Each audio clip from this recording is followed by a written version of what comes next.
Hello guys, வணக்கம் நண்பர்களே. இயக்குனர் வெங்கட் பிரபு எடுத்துள்ள கோட் படத்தோட மூவி ரிவ்யூ தான் பார்க்க போகிறோம். அதுக்கு முன்னாடி நீங்கள் நம்ம சேனலுக்கு புதுசுனா மறக்காமல் நம்ம சேனலை சப்ஸ்கிரைப் பண்ணுங்கள், லைக் பண்ணுங்கள், ஷேர் பண்ணுங்கள். இந்த படத்தோட ஸ்டோரி என்னென்னா, முதல்ல ஒரு பெரிய தீவிரவாதத்தை அடிக்கிற மாதிரி காமிக்கிறாங்க. அடிக்கிற ஆக்ஷனில் நம்ம கேப்டன் விஜயகாந்த் தான் முதல்ல களை இறங்குவார். கேப்டன் விஜயகாந்த் வந்தோடனே பின்னாடி கேப்டனோட பேர் போட்டு அந்தளவுக்கு பயங்கரமாக காமிப்பாங்க. அதுவே வேறு லெவலில் மாசாக இருக்கும். இப்படி ஒரு பார்த்தோன்னே இவரா அப்படி சொல்லி எல்லாம் மிரண்டுருவாங்க. அப்புறம் தான் தெரியும் அந்த கேப்டன் வேஷத்தில் இருக்கிறது விஜய்ங்கிறது. இதுதான் அந்த படத்தில் முக்கியமான ட்விஸ்ட்டு. இப்படி தான் கேப்டன் ஒரு லவ் தான் வருவார். அடுத்து விஜய் தான் அந்த மாதிரி வேஷம் போட்டு வர மாதிரி காமிப்பாங்க. இப்படி இருக்கையில் தன்னோட மகன் இறந்துட்டான் அவளுக்கு அப்படின்னு நினச்சிக்கிட்டு இருப்பாங்க. கடைசியில் என்ன நடக்குதுன்னா, ஒரு பெரிய பேங்க் இருக்கும். அந்த பேங்கில் ஒரு கொள்ளக்கார கும்பல் வரும். அந்த கொள்ளக்கார கும்பலை இவர் தடுக்கிறதுக்காண்டி போவார். தடுத்து முகமூடி போட்டிருப்பாங்க. அது ஒரு முகமூடி எடுத்து பார்க்கல ரெண்டு விஜயுமே ஒரே மாதிரி இருப்பாங்க. இதில் அவரை பார்த்தோன்னே ஷாக் ஆகி அந்த விஜய் அப்படியே விட்டுவார். இப்படி என் மகன் உசுரோடு இருக்கான்னு சொல்லிட்டு ஃப்ரெண்டு எல்லாத்தையுமே சொல்லுவாங்க. இல்லைடா, உன் மகன் இறந்துட்டான் அப்படி சொல்லுவாங்க. சரி, நமக்கு தான் கற்பனை அவளுக்கு அப்படின்னு சொல்லிட்டு இவங்க வேறு ஒரு ஊருக்கு போயிட்டு நல்லா சுற்றில சொர்க்கமே என்றாலும் நம்ம ஊரை போலவேன்ட்டு நம்ம ஊரை காமிப்பாங்க, விவசாயத்தை காமிப்பாங்க, வயலை காமிப்பாங்கன்னு பார்த்தோன்னா இவங்க வெளிநாட்டில் உள்ள பில்டிங்கு சுற்றுறது, வேடிக்கை பார்க்குறது இப்படி காமிப்பாங்க. என்னடா கடைசியில் விஜய் சொர்க்கமே என்றால் சொல்லிட்டு வெளிநாடை காமிக்கிறாரு அப்படின்னு நமக்கு தோணும்.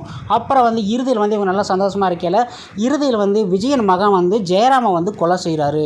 இதுக்கு காரணம் என்ன, ஜெயராமை கொலை செய்வது யார் என்று விஜய் கண்டுபிடித்தாரா என்பது அந்த படத்தோட முக்கியமான ட்விஸ்ட்டு. படத்தில் நாயகனாக நடிச்சிருக்கும் விஜய் சிறப்பான நடிப்பை வெளிப்படுத்தியிருக்கிறாரு. சினேகாவை ஏமாற்றும் போது அவர் மீது பாசம் காட்டும் போதும் பழிச்சிடும் அந்தளவுக்கு குறிப்பாக நல்ல அளவுக்கு பண்ணியிருக்காரு. அப்புறம் குறிப்பாக மகன் இருந்ததை பார்க்கும்போதும் அதை சினேகாவிடம் சொல்லும் போதும் நெகிழ வைக்கிற நம்ம காட்சி அந்தளவுக்கு பயங்கரமாக இருக்கும். தனக்கே ஒரு ஸ்டைலில் நடனம் ஆடி அசைத்தி இருக்கிறாரு விஜய். இளம் வயதில் வரும் விஜய் ஒரு பக்கம் துருதுருன்னு இளைஞர்களாக மாறி இருப்பார், ஒரு பக்கம் மிரட்டலான நடிப்பையும் கொடுத்துருப்பாரு. மனைவியாக நடிக்கும் ஸ்ரேகா அளவான நடிப்பை கொடுத்துருக்குறாங்க. காதலியாக ஒரு மீனாட்சி சௌத்ரி ஆங்காங்கே ரசிகளை கவர்ந்துருக்குறாங்க. மகள் பாசத்தில் கவனம் பெற்றிருக்கிறாரு பிரசாந்த்.